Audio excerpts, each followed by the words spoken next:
Hello tout le monde, on est chez Mastéos rue Charlot dans le Marais et merci d'avoir sacrifié votre déjeuner, votre heure de sieste pour écouter cette conférence où on va essayer de répondre à l'épineuse question: est-ce qu'on se lance dans une résidence principale ou dans un investissement locatif en premier? Hello à tous. Alors, effectivement, chez Mastéos, on ne dit pas bonjour, on dit kikou, comme les jeunes sur MSN dans les années 90. Donc, n'hésitez pas à m'envoyer des petits kikous pour m'encourager à commencer ce webinar. Ah, voilà, merci. Ça, c'est sympa de jouer un peu le jeu. C'est vraiment la culture du kikou chez Mastéos. Ouais, c'est une question qui revient. C'est la question qu'on nous pose le plus depuis 3 ans maintenant. Est-ce que je commence par un investissement locatif ou par ma RP? Et c'est le dilemme le plus débattu dans l'immobilier. Et donc, on va essayer d'y répondre définitivement et de clore le débat. Je meuble un peu parce qu'il y a peut-être 2-3 participants qui vont arriver. Mais honnêtement, je pense que je vais commencer direct. Et on va essayer de répondre rapidement à cette question en faisant un pile ou face. Où pile, ça va être la résidence principale en premier. Et face, ça va être un investissement locatif. Donc, je lance la pièce. Et c'est pile qui gagne. Donc, c'est la résidence principale. Merci à tous et bon après-midi. Ciao, ciao. Non, je rigole. Si vous avez aimé ma blague, dites-le moi. Ah, désolé. Ouais, bon, bah, tant pis. Alors, je commence pour de vrai. En fait, il y a eu une ère jusqu'à récemment où on pouvait profiter d'un calcul du taux d'endettement qui s'appelle le calcul différentiel. Ce calcul différentiel, il calculait le taux d'endettement, les fameux 33% ou 35% aujourd'hui auxquels on a le droit de s'endetter au maximum. Parce qu'en fait, pourquoi ce taux d'endettement est hyper important? Parce que c'est ça qui va nous permettre d'emprunter de l'argent. Et malheureusement, une fois qu'il est atteint, on peut plus faire de nouveaux projets. Et donc, on est obligé de décider de consacrer ce taux d'endettement soit à l'investissement locatif, soit à une résidence principale, qui sont les deux options en immobilier, après la maison de vacances éventuellement. Et donc, ce taux d'endettement, j'ai un peu qu'une cartouche aujourd'hui. Et ce que je voulais dire dans l'ère du différentiel, c'est que je n'avais pas qu'une cartouche à l'époque. À l'époque, c'est il y a un an et demi, où en fait les calculs du taux d'endettement étaient faits pour les investissements locatifs en prenant ce que rapporte l'investissement et ce qu'il me coûte. Et on parlait de différentiel parce que s'il me rapportait 100 et qu'il me coûtait 100 en remboursement de mensualité, en charge, etc., et bien 100 moins 100, ça faisait 0. Et 0, ça n'affectait pas notre taux d'endettement parce que c'était 0. Il y avait une neutralité financière sur cet investissement. Et donc, c'était une très belle époque où les gens pouvaient cumuler des projets immobiliers sans affecter leur taux d'endettement à 33%.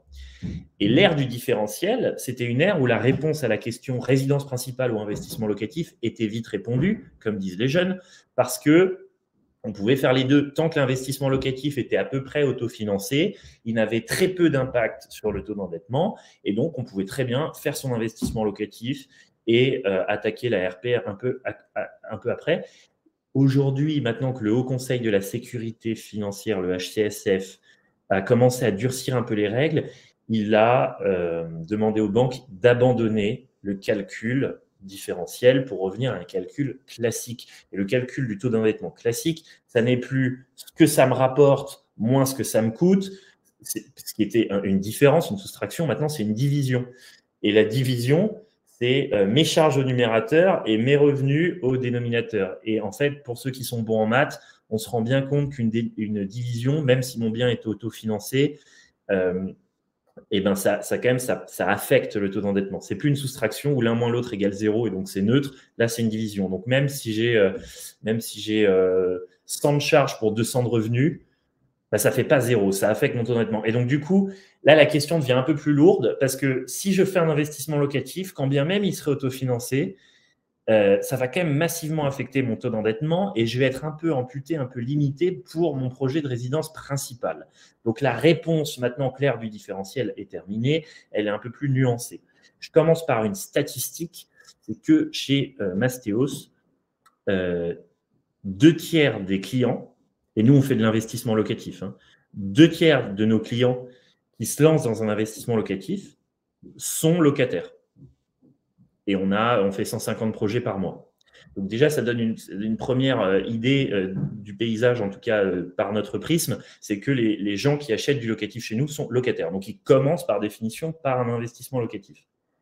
Et il y a une autre anecdote fiscale que je trouve intéressante, c'est qu'on a un article dans le Code général des impôts, le 150U, qui nous dit que si jamais on fait un investissement locatif, enfin, si jamais on fait un investissement immobilier qui n'est pas notre résidence principale, comme premier investissement, la plus-value à la revente, elle est exonérée. Si les fruits de cette revente servent à acheter une résidence principale. Je vais la refaire, on se calme, je vais la refaire. Le fisc nous invite à revendre notre investissement locatif pour acheter une résidence principale. Et il y a même littéralement une niche fiscale qui est adaptée à ce scénario. Je la refais du coup.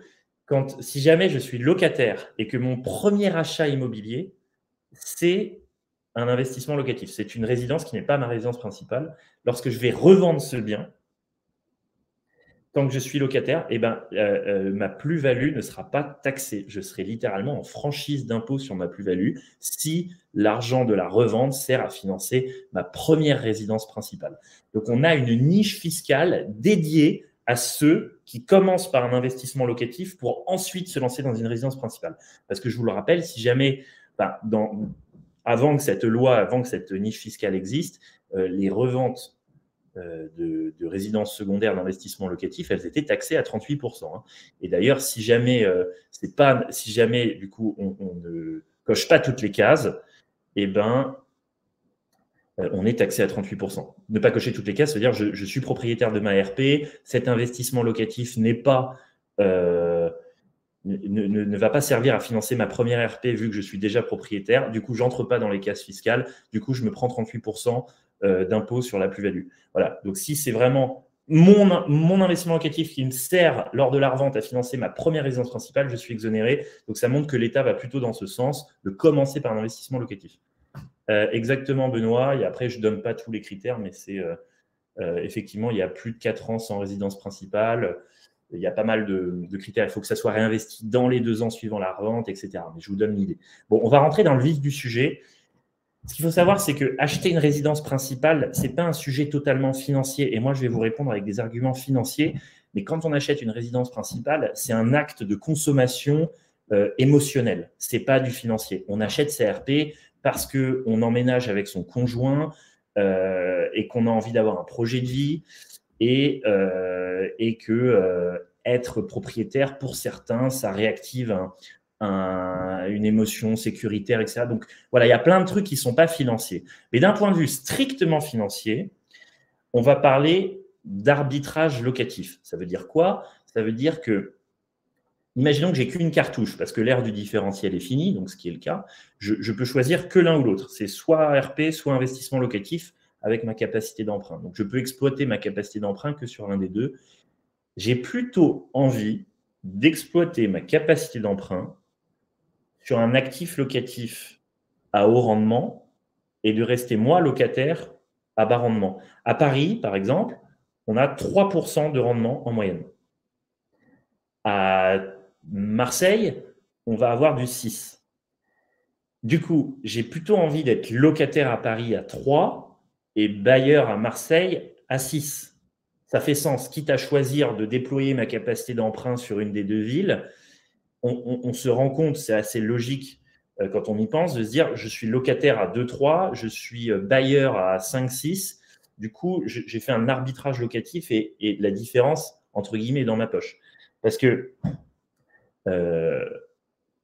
être propriétaire dans une grande métropole type Paris, Bordeaux, Lyon, ça nous oblige à exploiter notre capacité d'emprunt sur des actifs qui sont extrêmement chers. Et du coup, en termes de confort de logement, on va être sur des actifs assez réduits. Alors qu'en tant que locataire, vu que les rendements sont très bas, en tant que locataire, on a accès à des logements plus grands que ce qu'on pourrait obtenir en déployant notre capacité d'emprunt à mensualité égale en tant que sur une résidence principale dans cette ville. En tant que locataire, j'ai accès à de plus grands appartements sur des villes à bas rendement que ce que je pourrais obtenir en les achetant. Et donc, en termes d'arbitrage, je préfère être locataire dans une ville à bas rendement et bailleur ou bailleuse dans une ville à plus haut rendement. Locataire à 2, bailleur à 7, voilà, je gagne 5. Voilà, je développerai l'idée parce qu'elle est un peu technique, mais c'est ce qu'on appelle un arbitrage locatif. Donc financièrement, et c'est ce que font 2 tiers de nos clients, ils préfèrent être locataire à Paris et bailleur à Toulouse. J'espère que c'est clair et vous me dites si ça l'est pas. Donc en fait, ce qui se dessine là, c'est que le schéma idéal, et avant de rentrer dedans, je vais quand même vous raconter une anecdote. J'ai un couple d'amis, ça fait 5 ans qu'ils me posent la question. J'ai compté, ça fait 5 ans. Pour la première fois, ils m'ont posé en 2017. Et ça fait 5 ans qu'ils se posent la question, est-ce qu'on emménage ensemble dans une résidence principale ou est-ce qu'on achète un investissement locatif? Et moi, ce que je leur réponds, c'est, je n'ai pas la réponse définitive à cette question, d'accord? Mais ça fait 5 ans que vous hésitez. Et en 5 ans, il y a eu 60 mois de loyer. 5 fois 12 mois, d'accord? En moyenne, chez Mastéos, ou en France, enfin, Mastéos c'est un peu plus élevé, mais chez Mastéos, un investissement locatif, c'est 250 000 euros, ça rapporte 2 000 euros par mois. 60 mois de loyer non perçu, parce que ça fait 5 ans qu'on hésite, ça fait 60 mois fois 2 000 euros de loyer, ça fait 120 000 euros. Et donc, ça fait 120 000 euros que nous coûte l'hésitation. Et donc, mes potes, j'ai envie de leur dire, je ne sais pas ce qui est le mieux entre une RP et un investissement locatif, mais là, ça fait 5 ans que vous hésitez et vous vous êtes privé de 120 000 euros de revenus locatifs. Vous vous êtes privé de 120 000 euros de revenus locatifs. Entre-temps, les prix ont explosé, donc vous êtes privé de 5 ans de plus-value. Et pour les générations qui se mettent à hésiter aujourd'hui, vous avez des taux d'intérêt qui remontent. Chaque mois qui passe, avec l'augmentation des taux actuels, c'est 3 000 euros de plus sur le crédit. 1 an d'attente, c'est plus 36 000 euros au rythme actuel de progression des taux.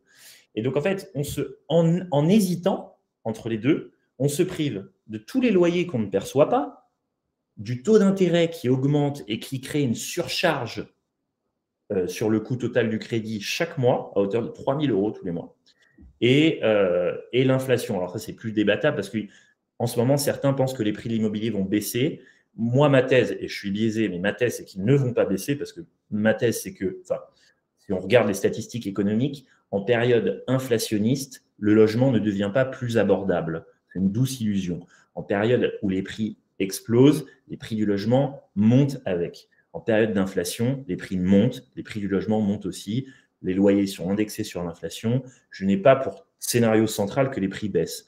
Et donc, en plus de se priver des loyers non perçus et des surcharges d'intérêt liées à l'augmentation des taux, on ne profite pas de l'appréciation des prix du logement. Donc, on se prive de 3 choses. Et donc, ma réponse, c'est l'hésitation coûte très cher. Et donc, le scénario idéal, c'est de ne pas trop se creuser les méninges, d'investir, d'exploiter sa capacité d'emprunt maintenant, pendant que les taux sont très bas, et d'en profiter avant qu'ils doublent. Et voilà. Et ensuite, se poser, réfléchir, percevoir ses loyers, 2 000 euros tous les mois, voir les taux d'intérêt monter alors que nous, on a réussi à sécuriser du 1,5 sur 20 ans. Et quand on est prêt, disons dans 1, 2, 3 ans, on a trouvé le bon appart exactement où on voulait, parce que trouver une raison principale, c'est tellement émotionnel, ça peut prendre des années, hein, surtout pour les gens un peu indécis.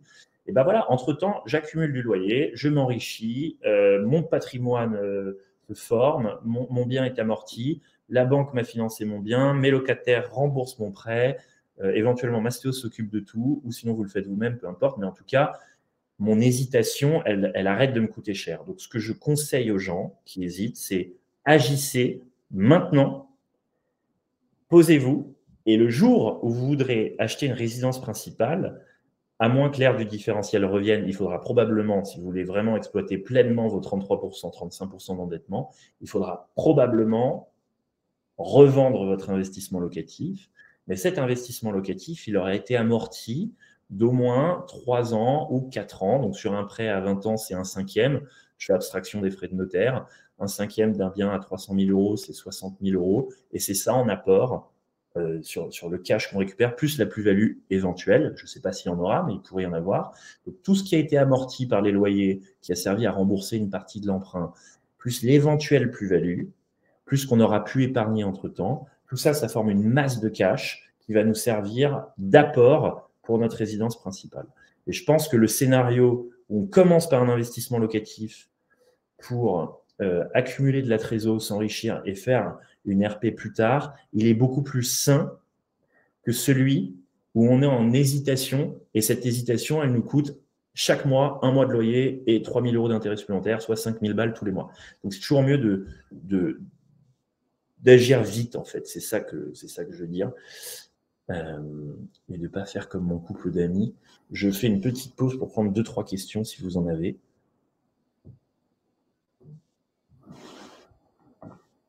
Je sens qu'Aurore va me challenger avec un argument très technique et je me prépare au pire. Aurore, le suspense est entier. Tout le monde te voit taper sur le chat. Je voulais préciser aussi pendant qu'on y est qu'on est sur en ce moment, on emprunte à des taux qui sont relativement bas. Et, Aurore s'est désistée, je lui ai fait peur. Qui sont relativement bas et qui sont en fait votre profil d'investisseur souhaite-t-il bâtir un empire immobilier? Car je pense que la stratégie n'est pas la même. De mon côté, j'aimerais une RP et 2-3, je s'imagine que ça veut dire investissement locatif. Si je commence par investissement locatif, j'ai peur de ne pas avoir la capacité d'emprunt suffisante le jour où j'achète un RP. Si je commence par une RP, comment savoir si j'aurai assez pour les investissements locatifs? C'est bien là tout le débat, Aurore. Malheureusement, c'est très difficile de tout avoir aujourd'hui, maintenant que l'ère du calcul différentiel est terminée. C'est compliqué. À part des techniques qui ne sont pas légales, hein, de faire des doublettes, c'est-à-dire de faire son investissement locatif en hypothèque, de le cacher au banquier, de faire son truc en parallèle. Et ce n'est pas un truc que je conseille, c'est un truc très technique que certains font, et ce qui explique que certains ont plein d'investissements locatifs, parce qu'en fait, ils font des prêts en parallèle dans plein de banques différentes et ils cachent les montages au banquier. À part faire ça, aujourd'hui, on est malheureusement capé par le taux d'endettement. Donc, les stratégies d'empire immobilier, elles sont moins faciles qu'à l'ère du différentiel, où tant que les investissements locatifs étaient autofinancés, on pouvait les cumuler quasiment à l'infini. Enfin, non, pas à l'infini, mais en tout cas, on pouvait en faire plein. Parce qu'en fait, on crée un historique, un track record locatif positif, qui rassurait le banquier, qui n'affectait pas notre taux d'endettement, etc. Aujourd'hui, c'est fini. Il n'est pas exclu qu'on y revienne. Le HCSF change les règles bancaires quasiment tous les ans. Donc, si ça se trouve, aujourd'hui, on est en calcul de taux d'endettement classique. L'année prochaine, on sera en calcul différentiel et on pourra se remettre à cumuler des investissements locatifs autofinancés qui n'affectent pas notre taux d'endettement et des résidences principales à côté. Et pour te répondre, oui, le dilemme, il est entier et c'est ça la problématique à laquelle on cherche à répondre. C'est que si je commence par un investissement locatif, je vais me mettre à grignoter ma capacité d'emprunt. Donc, je ne pourrais pas acheter une résidence principale aussi grosse que si j'étais vierge. Et si je commence par une résidence principale, j'aurais tapé toute ma capacité d'emprunt pour peu que je l'exploite entièrement. En tout cas, pour ceux qui vivent à Paris, c'est très vite tapé. Et du coup, je serais limité pour faire un investissement locatif.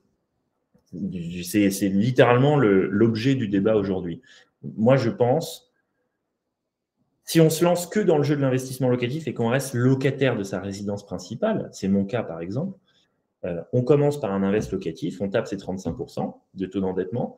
L'investissement locatif, il s'amortit. Si on ne s'est pas trop foiré sur l'achat du bien, on génère un peu de plus-value. Et du coup, en le revendant plus tard, on récupère tout ce qui a été amorti par les loyers. Donc, disons, dans 3 ans, ça fait 3 fois 12 mois, ça fait 36 mois de loyer, donc qui ont été remboursés à la banque.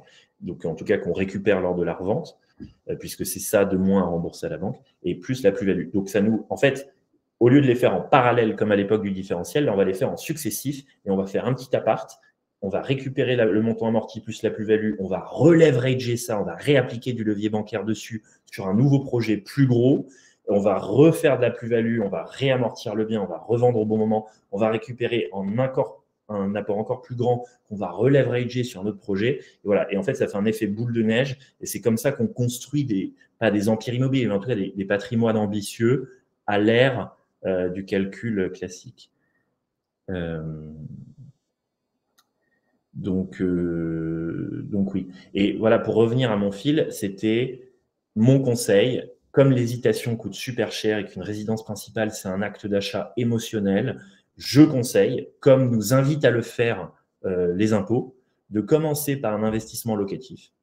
Le temps de se décider, on accumule des loyers, on ne se prend pas de surcharge d'intérêt, l'inflation fait monter les prix du logement, on revend et on récupère ce qui a été amorti, plus la plus-value, et du coup, on a enfin un apport pour financer la résidence principale de ses rêves, quai d'Orléans, sur l'île Saint-Louis, à 45 000 € du mètre carré.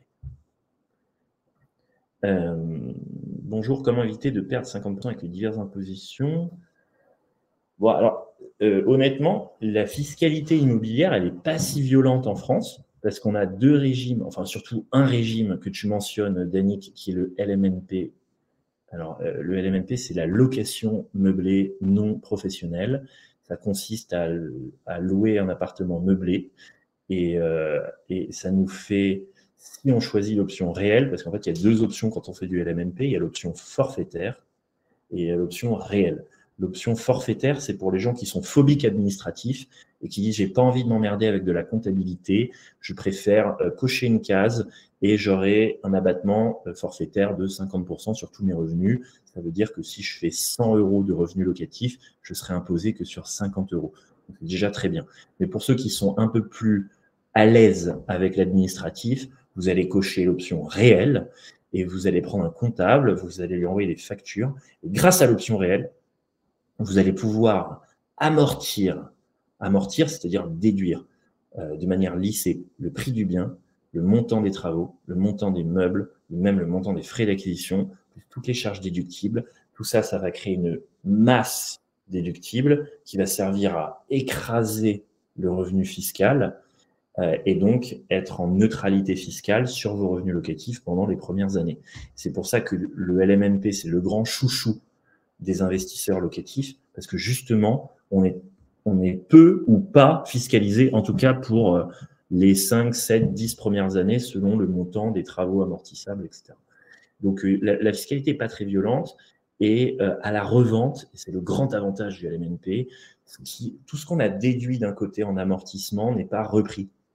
C'est un peu technique, je suis désolé, mais en général, le fisc ne fait pas trop de cadeaux, et ce qui nous autorise à déduire, à amortir d'un côté, c'est repris à la sortie, donc ça alourdit la facture fiscale à la sortie lors de la revente.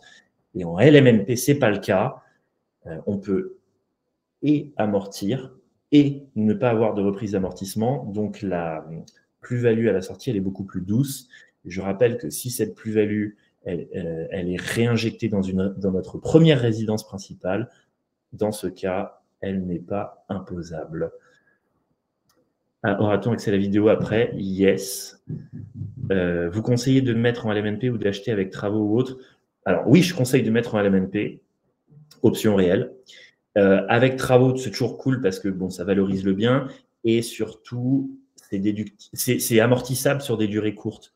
L'amortissement, c'est un concept un peu technique qui consiste à dire votre bien, il se dégrade, les murs s'effritent, la peinture va falloir repeindre dans 10 ans. Donc, cette dégradation, on va la constater comptablement et on va vous autoriser à déduire cette dégradation théorique.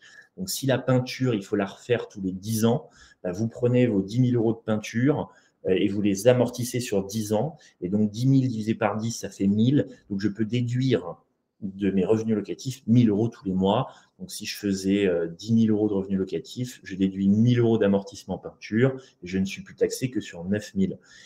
Oui, mais il y a d'autres amortissements possibles. Il y a la cuisine, le plancher, le prix du bien lui-même, amortissable sur 30 ans, les meubles, etc. Et donc, au fur et à mesure, on arrive, grâce à l'amortissement, à déduire plein de trucs jusqu'à écraser à zéro notre revenu fiscal. Voilà. Donc ça, c'est l'avantage du LMNP option réelle. Et les travaux, comme ils sont amortissables non pas sur 30 ans comme le prix d'un bien, mais sur 10 ou 15, entre 10 et 15 selon les composants travaux, et ben, en fait, l'amortissement est beaucoup plus comme il est concentré sur une courte période, il est beaucoup plus efficace. Donc, il permet d'écraser encore plus du revenu fiscal pour arriver à 0 sur plusieurs années. Alors, je lis les autres questions. Quid de la RP qui est la meilleure assurance vie grâce à l'assurance emprunteur? Aujourd'hui, je suis en couple avec 2 enfants pour protéger la famille en cas de malheur. On est sûr d'avoir le toit sur la tête payé. Je suis entièrement d'accord avec toi, Aurore. On a tous, au fond de nous, un besoin sécuritaire d'avoir un toit sur notre tête. Et ça, c'est un raisonnement qui est davantage sécuritaire que financier. Moi, je vous parle en pur financier, donc j'ai un tableau Excel dans la tête et je suis un robot. Je parle à des investisseurs robots qui n'ont pas d'instinct sécuritaire d'avoir un toit en cas de malheur. Et donc, à ce titre, d'un point de vue purement financier, c'est assez logique de rester locataire quand on est dans une ville à très bas rendement, donc locataire à 2-3% de renta, et d'être bailleur à 6-7-8% de renta. Comme ça, on profite de la différence entre les deux, quitte à exploiter notre capacité d'emprunt sur l'un ou l'autre, autant que ça soit sur un investissement locatif dans une zone à haut rendement, plutôt que sur une résidence principale dans une zone où les rendements sont bas, c'est-à-dire où pour une même mensualité sous forme de loyer, j'aurai accès à un appartement plus grand. Voilà, je suis désolé, c'est technique. Et je suis d'accord avec une remarque que j'ai vue précédemment, faire attention, parce que les zones à haut rendement, c'est aussi des zones à emmerde et à risque locatif, parce que le rendement et le risque sont intrinsèquement corrélés. Plus je vais dans une ville dont le rendement est élevé, plus je vais dans une ville dont le risque est élevé. En tout cas, c'est ça en théorie financière qu'on apprend. Pourquoi? Parce que le rendement, c'est le loyer sur le prix, le loyer il est à peu près stable, mais les prix varient d'une ville à l'autre d'une manière extrêmement violente. Et donc, du coup, si le rendement est élevé, c'est que le prix est bas. Si le prix est bas dans une ville, c'est que personne n'a envie d'y aller. Si personne n'a envie d'y aller, c'est que c'est une ville pourrie. Et donc, les villes à haut rendement sont généralement des villes où on n'a pas envie de passer un week-end et où on n'a pas les meilleurs locataires de France. Voilà, donc c'est une très bonne remarque, mais il y a un juste milieu à trouver. C'est-à-dire, on ne va pas se retrouver en banlieue de Maubeuge ou de Hénin-Beaumont. On va trouver un juste milieu à Toulouse ou dans certains quartiers de Marseille. Alors, j'enchaîne mes questions. Et donc, je suis d'accord, Aurore, la RP, c'est la meilleure assurance vie, mais ça, c'est du sécuritaire, c'est pas du financier. Sauf que pour faire un premier investissement locatif, il faut un apport. Ouais, donc on suppose qu'à la revente de l'investissement locatif, on a récupéré plus ou moins son apport et plus. Alors, la question de l'apport, elle est vraie parce que non seulement on n'est plus dans l'ère du calcul différentiel du taux d'endettement qui nous permettait de cumuler des investissements locatifs autofinancés, puisque c'était une différence, un différentiel entre ce que ça me rapportait, ce que ça me coûtait. Tant que c'était pas négatif, ça n'affectait pas notre taux d'endettement, on pouvait en faire plusieurs. Cette ère est finie. Et il y a une autre ère qui est finie, c'est l'ère du prêt sans apport. Nous, chez Mastéos, les 2 premières années, les clients ne mettaient jamais d'apport quasiment. Aujourd'hui, le Haut Conseil de la sécurité financière a renforcé l'accès au crédit en demandant des niveaux d'apport plus élevés, à minima les frais de notaire. Donc, on en a pour 10 000 balles à chaque fois, minima, même plus. Hein, pour des petits investissements, c'est environ 10 000 euros de frais de notaire à chaque fois qu'on veut faire un invest. Et ça, c'est un peu relou, je te l'accorde. Comment on fait? On épargne un peu. Ou alors, il y a des techniques plus cow-boy. Si vraiment tu as 0 euros sur ton compte courant, comme moi, tu peux faire un prêt Cofidis. C'est pas génial hein, comme conseil, mais je veux dire, c'est mieux que rien faire.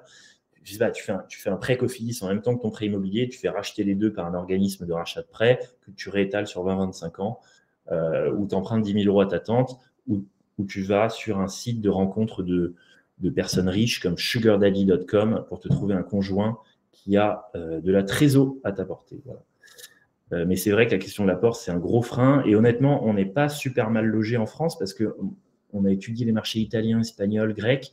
Les taux d'apport sont à 40% là-bas.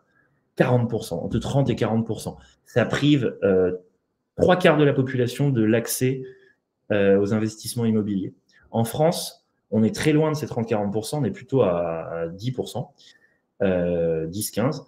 Et franchement, on peut s'en plaindre, et je m'en plains, parce que je pense que c'est pas égalitaire comme mesure et que ça prive énormément de gens de l'accès à la pierre, et ça favorise les riches, comme à chaque fois. Mais pour se consoler, on peut se dire que c'est le taux d'apport le plus bas d'Europe. Voilà. Très bien. On suppose qu'à la revente de l'investissement locatif, on aura récupéré son apport et plus. Oui, ce que je disais, c'est que bon, tu as mis de l'apport, donc ça, tu le récupères, c'est pas de la dette, hein, tu l'as apporté, tu le récupères à la revente, sauf si littéralement le marché s'est craché, mais bon, c'est pas du tout ma thèse centrale. Et en France, le marché immobilier est très stable parce qu'on emprunte à taux fixe. Et donc, lors des remontées de taux, contrairement au marché américain et anglais, ça n'affecte pas nos taux d'emprunt parce qu'on n'est pas en variabilité des taux. Donc, s'ils remontent, nous, on reste fixe. Donc, on n'est pas pris à la gorge comme dans les pays à taux variable. C'est pour ça que le marché français est très stable. Il n'y a pas de gros cracks immobiliers historiquement. Il y a eu une petite secousse dans les années 90, mais assez légère en prix nominaux. Donc, je ne m'attends pas à un crack des prix. Donc, il y a toutes les chances que tu récupères non seulement ton apport, le prix du bien, et dans un contexte actuel hyper inflationniste. Je rappelle que l'inflation, c'est l'augmentation des prix, y compris les prix du logement. En tout cas, historiquement, c'est le cas. Et donc, j'ai bon espoir que tu récupères non seulement ton apport, plus tous les loyers qui ont servi à rembourser ta dette, plus l'éventuelle plus-value. Et du coup, tout ce cash que tu auras accumulé sur ton investissement locatif premier va te servir d'apport pour ta résidence principale en seconde étape. Voilà. Au lieu de vendre pour réacheter plus gros avec un meilleur leverage, peut-on garder notre investissement et démontrer au banquier la plus-value non réalisée? Eh ben non, malheureusement. Alors après, il y a des outils, il y a des produits bancaires, David, que proposent des banques assez techniques, assez spécialisées, comme le CAFCAL, CFCAL, je le mets dans le chat. C'est une banque un peu technique, c'est une filiale du Crédit Mutuel. C'est une filiale du Crédit Mutuel, donc c'est une banque tout à fait sérieuse, qui propose des produits hypothécaires. Et en fait, ça permet d'aller libérer de la valeur hypothécaire. Qu'est-ce que ça veut dire? Ça veut dire que si j'ai un actif, je prends un chiffre délirant, hein, un actif à 1 million, et j'ai fait de la plus-value, maintenant il vaut 1 500 000. Wow. Eh bien, 1 500 000, sachant que j'ai 1 million d'hypothèques, enfin de dettes dessus, mais j'ai quand même 500 000 euros que je pourrais libérer, quoi, mais qui sont coincés dans mon appart. Donc, il faudrait que je le revende pour le récupérer, mais je n'ai pas envie de revendre, c'est ce que dit David. Eh bien, une banque comme CAFCAL, potentiellement, peut te coller une hypothèque secondaire sur la partie qui n'est pas affectée et te donner en échange ton prêt. Voilà, c'est une manière de monétiser la partie non affectée, enfin non endettée d'un appart qui a pris de la plus-value. La deuxième solution, c'est de revendre cet appart à toi-même. Ça veut dire que ton appart sur lequel tu as collé 1 million d'euros de dette, mais qui maintenant vaut 1,5 million, tu veux récupérer les 500 000 supplémentaires, tu prends cet appart et tu le vends à ta propre société civile immobilière. Tu le revends à ta propre SCI que tu auras constituée avec ton conjoint ou ta conjointe. Et donc, tu t'es vendu le truc à toi-même. Donc, ta SCI emprunte 1,5 million pour te racheter l'appart. Toi, tu touches 1,5 million. Tu rembourses le 1 million d'euros de dette que tu avais. Tu as tes 500 000 euros en cash et tu t'en sers d'apport pour autre chose. Donc, ça, c'est de la revente à soi-même. Et là, je dérive un peu. Ensuite, du coup, est-il préférable de faire 15 cas de travaux directement à l'achat ou plutôt 5 cas par an? Alors là, honnêtement, à l'achat, hein, clairement, Antoine, parce que vraiment, tu remets aux normes ton appart. Et de toute façon, fiscalement, tes travaux, ils vont être lissés automatiquement. Tu les fais en année 1, tu fais 15 000 euros de travaux, ça va être lissé sur 10 ans. Et donc, le fisc te dit, c'est 15 000, tu les divises par 10, ça fait 1 500. Et donc, tous les ans, pendant 10 ans, tu pourras déduire 1 500 euros au titre de l'amortissement travaux. Parce qu'il faudra les refaire tous les 10 ans. Donc, le fisc te dit, comme tu vas les refaire tous les 10 ans, on va être sympa avec toi, on va te permettre de les déduire, puisque de toute façon, il va falloir les repayer dans 10 ans, parce que les murs s'effritent, etc. Donc, tes 15 000 euros de travaux, tu as le droit de les déduire de manière lissée. Tu n'as pas besoin de mettre toi-même X milliers d'euros tous les ans. Le fisc s'en charge pour toi. Tu mets 15 000 euros année 1, tu le lisses sur 10 ans et tous les ans, tu déduis 1 500 euros de tes revenus locatifs. Et tu déduis plein d'autres trucs, hein, tes taxes foncières, assurance P&O, charges courantes, amortissement du bien lui-même. Et tout ça, ça vient écraser ton revenu locatif jusqu'à ce qu'il soit proche de zéro, ce qui permet de ne pas être trop fiscalisé ou pas du tout parfois en LMNP option réelle. Ensuite, dans vos accompagnements, vous préconisez la location courte durée, colocation, meublé classique, quel type de ville? Bon, là, on sort un peu du thème précis de la conférence, mais la location courte durée, c'est assez chronophage, c'est énergivore, parce que moi, j'en ai une à Marseille, tu as des nouveaux locataires tous les 2 jours. Donc, même si tu as une très bonne concierge, une très bonne conciergerie, il faut quand même s'impliquer pas mal. Donc, ce n'est pas un truc passif. Et en plus, dans la plupart des grandes villes, ça n'est pas autorisé. Donc, tu te retrouves dans des petites villes, donc pas forcément les plus touristiques, sauf si tu t'y es bien pris. Donc, c'est assez technique. Je pourrais faire un webinaire sur le sujet. Et il faut avoir de la bonne data, de la bonne donnée. Donc, connaître les zones où le Airbnb marche bien, où il est autorisé, etc. Il y a un site comme AirDNA qui est payant, airdna.co. je vous le mets là pour ceux qui veulent faire de la courte durée. Ça coûte assez cher l'abonnement maintenant. Donc LCD, je conseille pas trop parce que c'est technique et ça prend la tête. Colocation, c'est pareil, c'est assez énergivore, mais nous on en fait une 50aine par mois, donc je vais pas argumenter contre. C'est un moyen de les colocs sur un même appartement. Le fait de passer un appartement en colocation, ça fait gagner 20% en moyenne de revenus locatifs en plus. Donc c'est un super boost. Ça permet vraiment de rentabiliser son invest. Après, c'est un peu énergivore aussi parce qu'il faut gérer une rotation un peu plus fréquente de locataires. Et parfois, il y a des dégradations quand ils font des fêtes, etc. Donc, c'est pas le truc le plus passif au monde. Meubler classique, c'est très bien. Meubler classique, c'est très bien parce qu'en plus, moi, ma thèse, c'est que c'est pas tant le cash flow au mois le mois qui compte, c'est plutôt aller chercher un investissement patrimonial bien placé, prendre de la valeur. Voilà, ça c'est.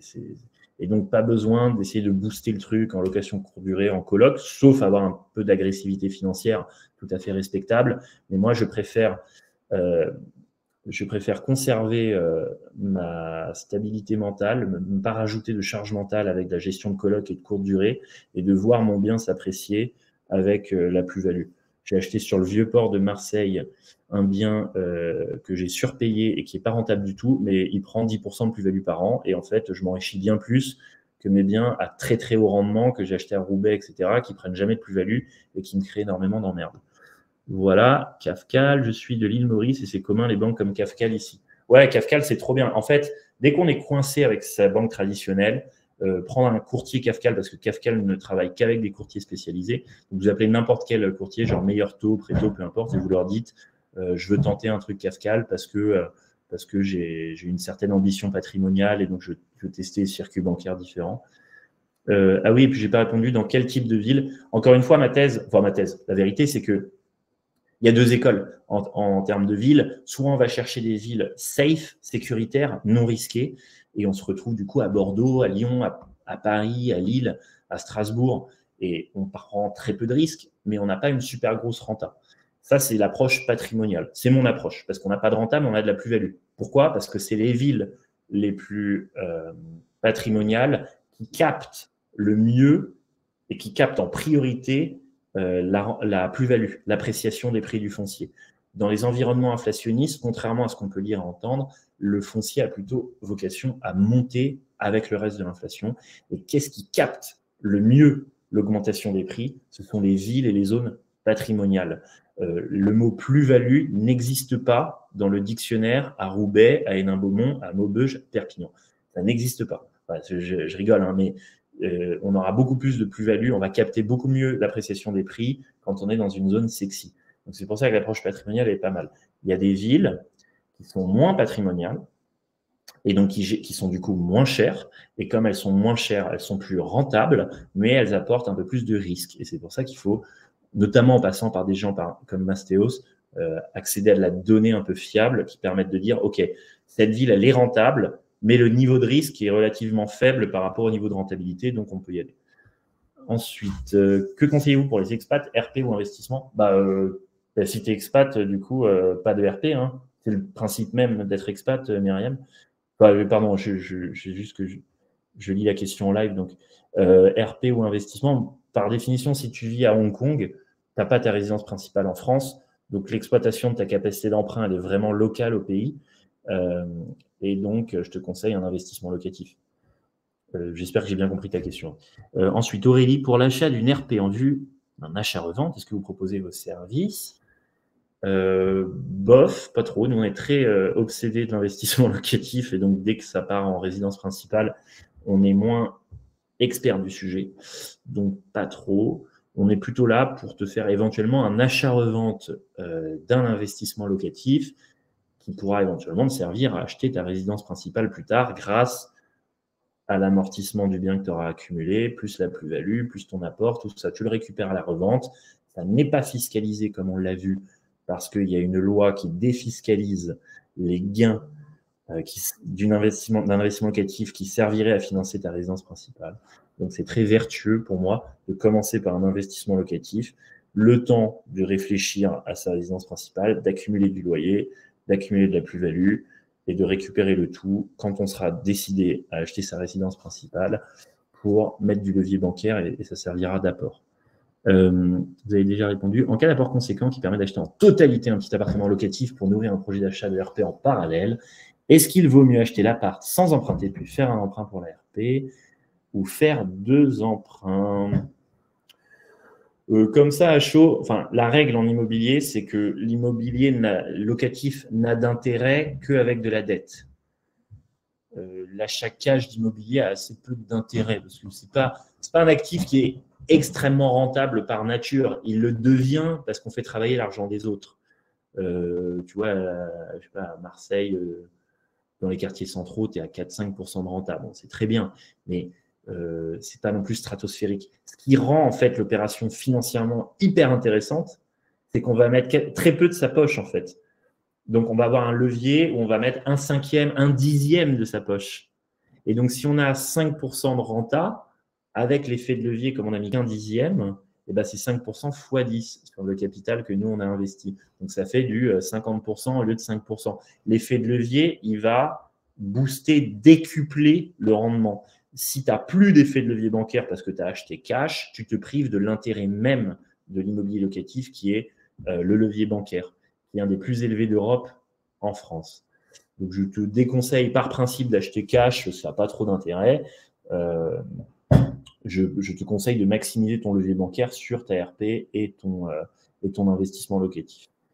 Parce que de toute façon, ça revient au même. De toute façon, ton cash va servir d'apport dans les deux cas. Il va te permettre d'augmenter ta capacité d'endettement. En tout cas, tu as beaucoup de chances d'avoir de l'apport. Quid de l'encadrement des loyers qui arrive petit à petit dans les grandes villes et qui instaure un même plafond pour les baux uniques et les colocations à baux multiples? Ah, mon Romain, qui est développeur chez nous. Les loyers encadrés, c'est pas génial, on est d'accord. Enfin, c'est génial d'un point de vue sociétal, mais ça n'est pas génial quand on est bailleur. Et bon, déjà, ils sont pas encadrés partout, hein. Donc, on peut très bien décider d'aller dans des villes. Toi qui es de Metz, Romain Frédigé, Metz, c'est une excellente destination pour un investissement locatif, mais vraiment excellente. Parce que tu es sur la frontière luxembourgeoise, les locataires, ils sont solvables, les prix ils sont à moins de 2 000 € du mètre carré, enfin, ils sont pile poil à 2 000. La renta, elle est supérieure à 7% brut. Ton risque, il est minime. Ta tension locative, elle est massive. Donc, Metz, c'est typiquement une ville où il n'y a pas d'encadrement de loyer et où le niveau de risque est très faible par rapport au niveau de rendement. Donc, si jamais l'encadrement des loyers te stresse, parce qu'il ne permet pas de développer un rendement suffisant, et ben, tu peux aller dans des villes où ce n'est pas encadré. Mais néanmoins, les loyers, ils sont encadrés certes, mais ils ne sont pas encadrés à des niveaux punitifs. Ils sont encadrés à des niveaux normaux. Donc, en fait, ça correspond au rendement normal attendu d'une ville comme Lyon ou comme Lille, ou ces villes où les loyers sont encadrés. Tu n'aurais pas pu faire beaucoup, beaucoup mieux sans l'encadrement. Donc, je trouve que c'est assez neutre, mais bon. Quelles sont les conditions exactes pour que la plus-value à la revente de l'investissement locatif soit exonérée d'impôt dans le cadre de l'achat de la RP? Ça, je ne vais pas saouler tout le monde avec les détails. Je te propose d'aller sur Google et tu tapes exonération de la plus-value immobilière résultant de la première vente d'un logement autre que votre résidence principale. Je vous mets le lien. Alors, j'ai la réponse, mais juste pas envie d'être ennuyeux. Je vous ai mis le lien. Ouais, c'est bon, je crois. Ah oui, non, pardon, je vous mets le lien. Hop.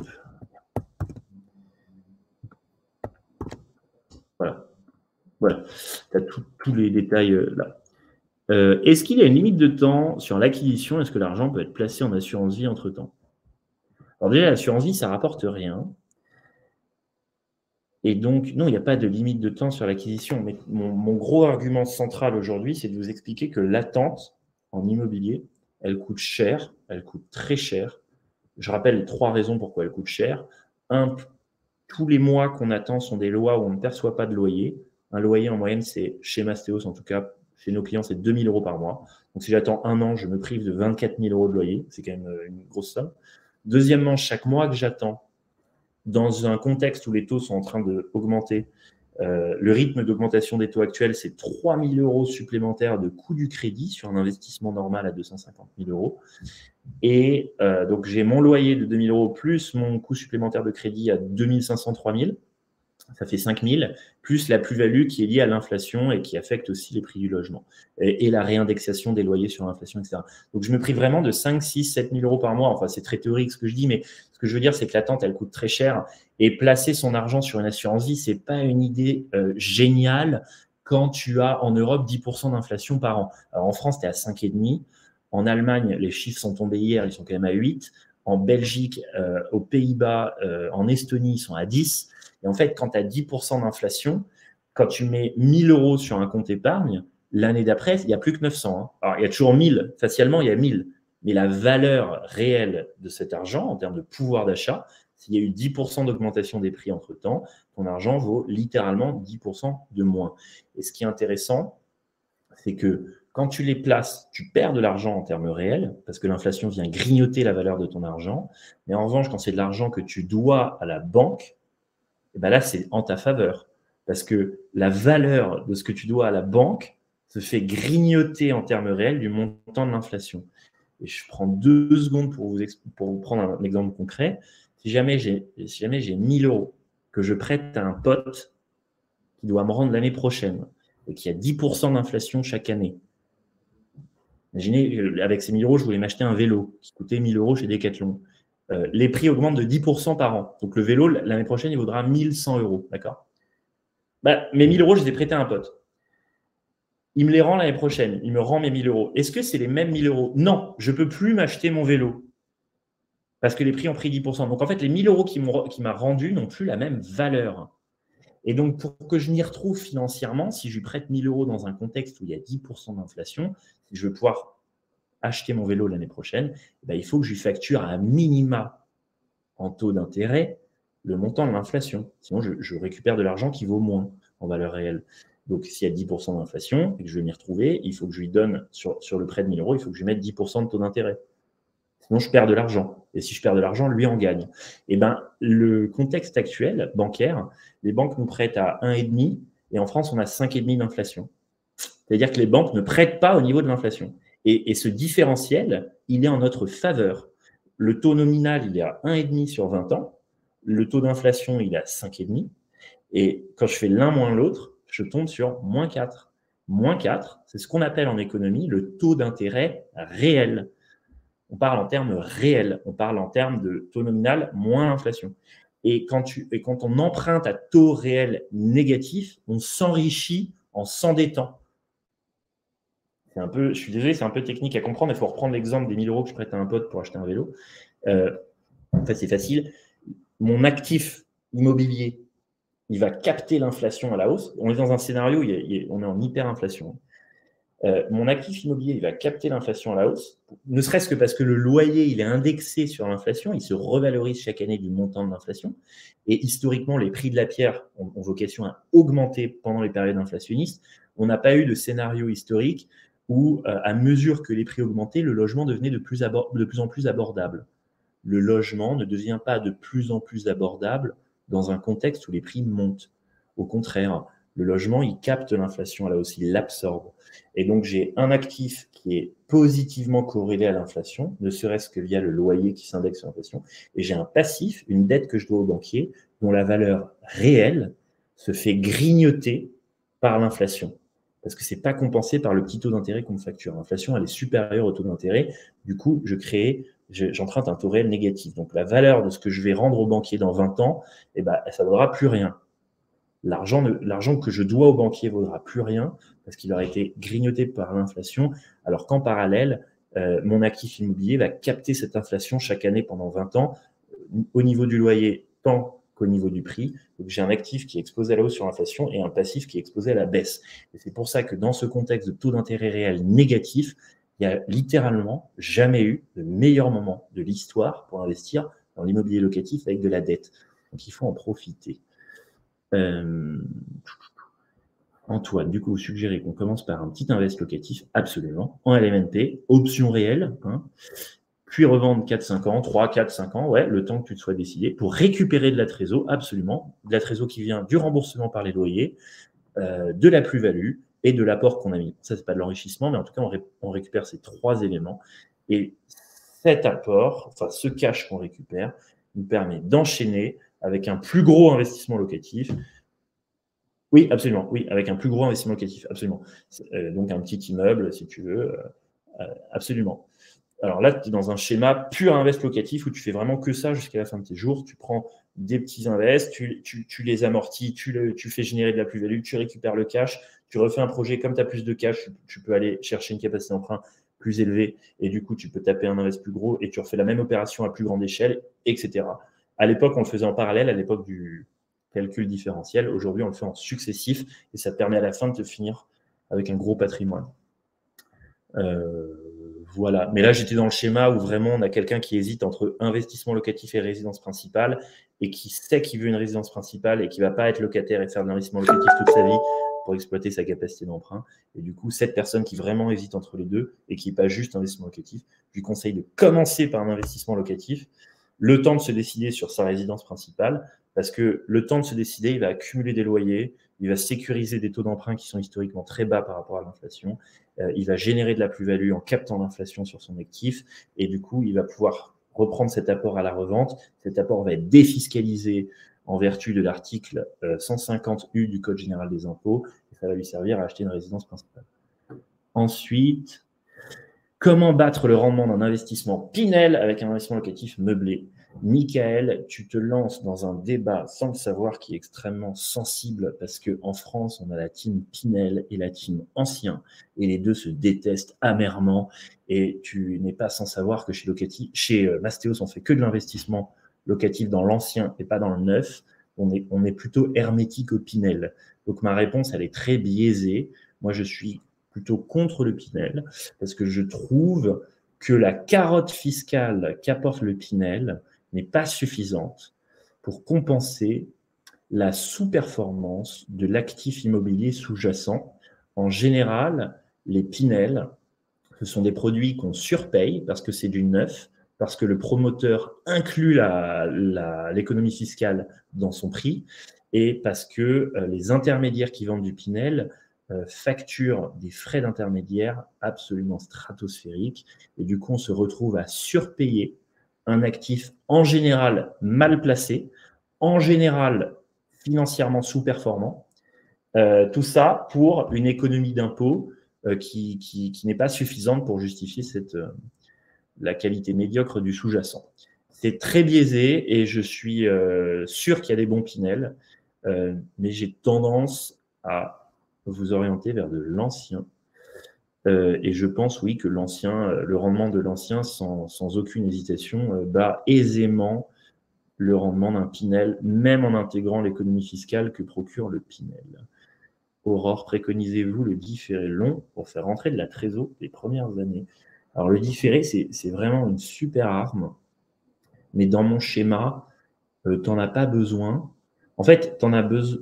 Ce que je veux dire, c'est que dans mon schéma idéal, qui est la réponse à la question de cette conférence, ma réponse est commencer par un investissement locatif qui va générer des loyers, etc., et de la plus-value.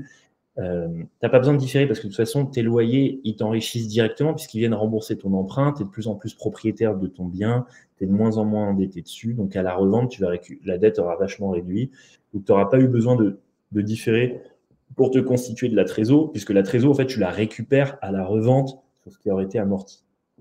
Néanmoins, si tu as un besoin de trésor court terme, parce que notamment tu ne fais que du locatif, et ben effectivement, le différé, c'est, alors pour ceux qui ne savent pas, c'est on emprunte sur 20 ans ou sur 25 ans et la banque nous autorise à rembourser notre emprunt, non pas maintenant lors de l'achat, mais dans 1 an, dans 2 ans, voire dans 3 ans.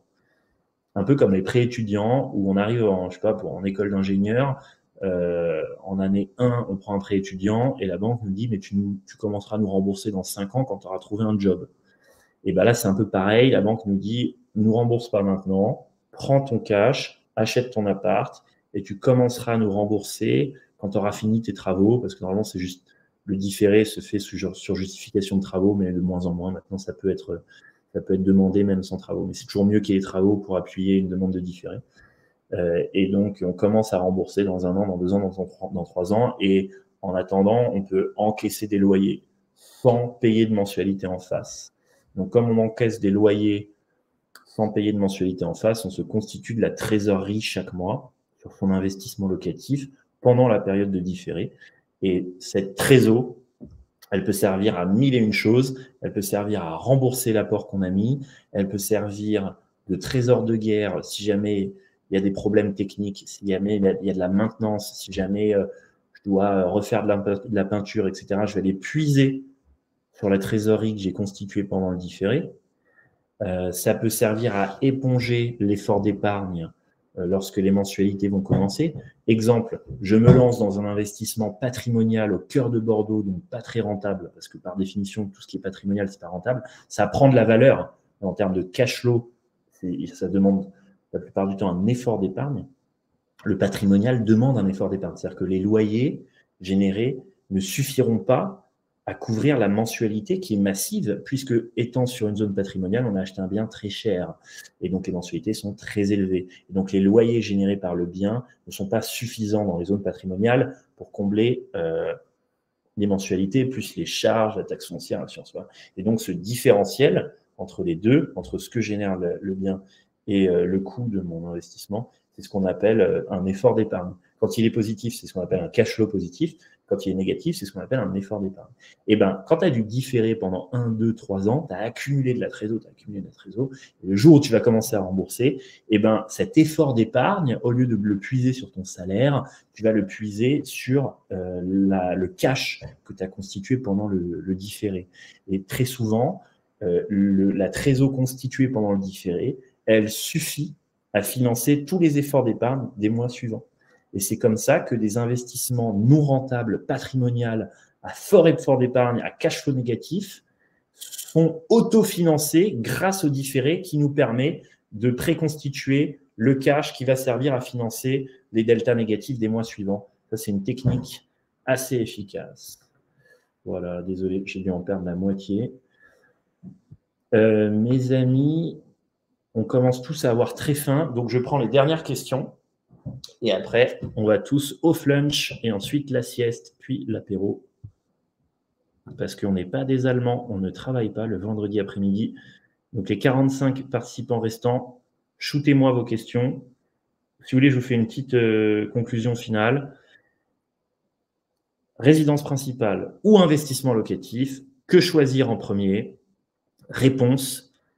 Et avant d'y répondre, hésiter coûte cher. Donc, quelle que soit la réponse, quel que soit votre choix, faites-le maintenant que les taux d'intérêt sont bas.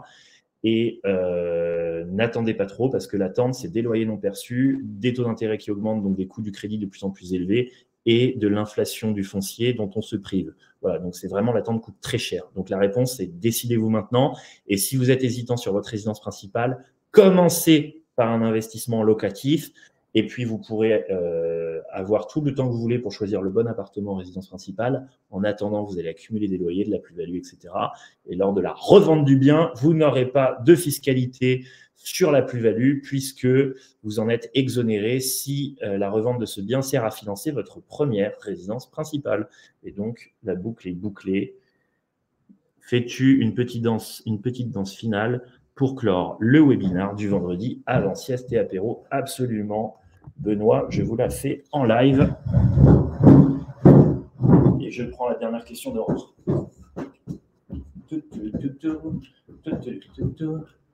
Merci beaucoup, c'était top.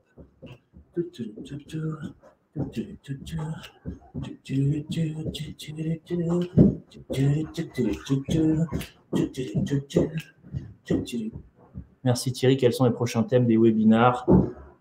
Slip ou caleçon qu'on fait en juin et juillet, j'ai pas encore.